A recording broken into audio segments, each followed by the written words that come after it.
Welcome back to the Daily Poem here on the Close Reads Podcast Network. I'm David Kern. Today's poem is by William Morris. He was a British poet who also worked as a novelist and a translator, and even as a textile designer and a social activist.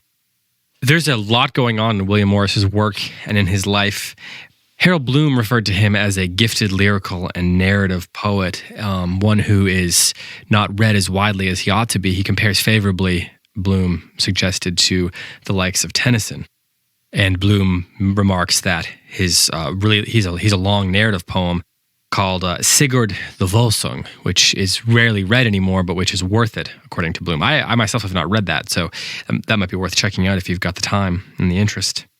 Bloom also notes that his social activism in some ways obscures the quality of his poetry, kind of diminishes it, and he says that's a negative thing.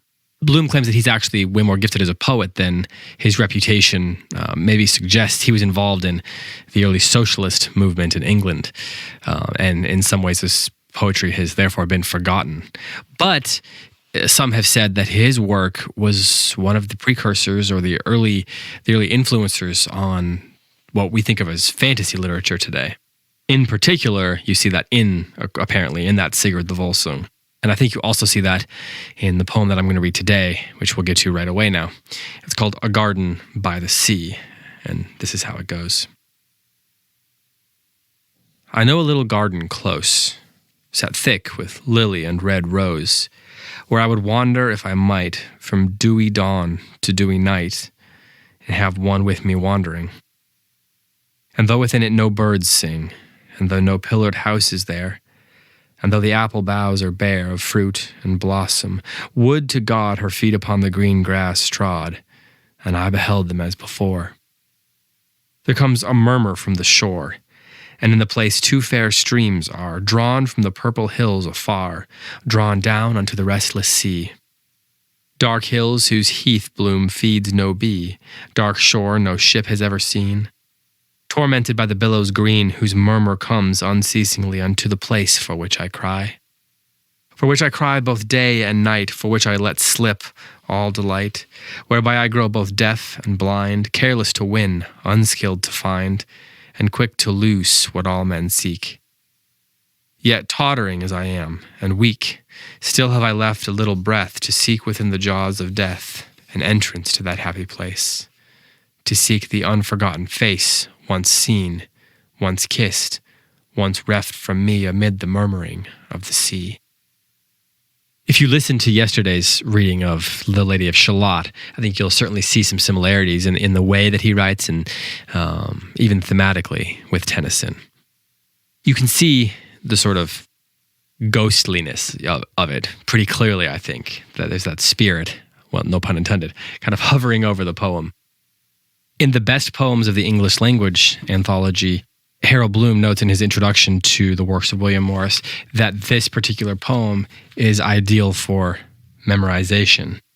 And he refers to its incantational verve, which is what makes it good for memory, which I think he says makes it readily available for possession by memory.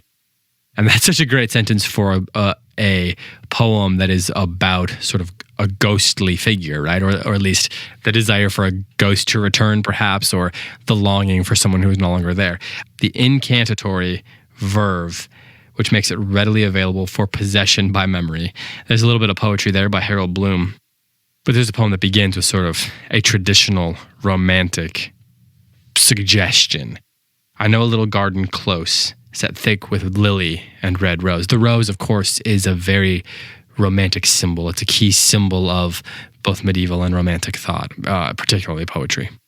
And so that's the sort of setting the scenario, the suggestion that William Morris is offering at the beginning of the poem. But then he wanders from that, even using the word wander in line 3, right?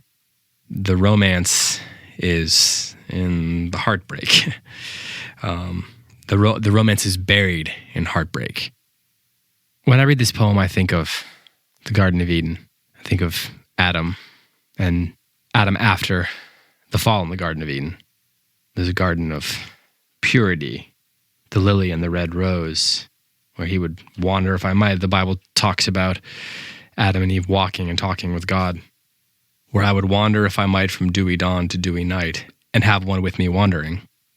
The surface implication being that that's the lover, the beloved, Eve maybe, but also perhaps that's God walking with him. And that, of course, goes away. No birds sing there anymore. Nothing's the same. So there's this sense of what was that permeates his memories, and that is disturbed, is tormented is a word that's used. There's a restlessness that's used. There's a murmur is another word that's used. Those are words of a peace, of a tranquility being disturbed, of anxiety even. There's constantly words of destruction, of things being perverted or disturbed or ruined.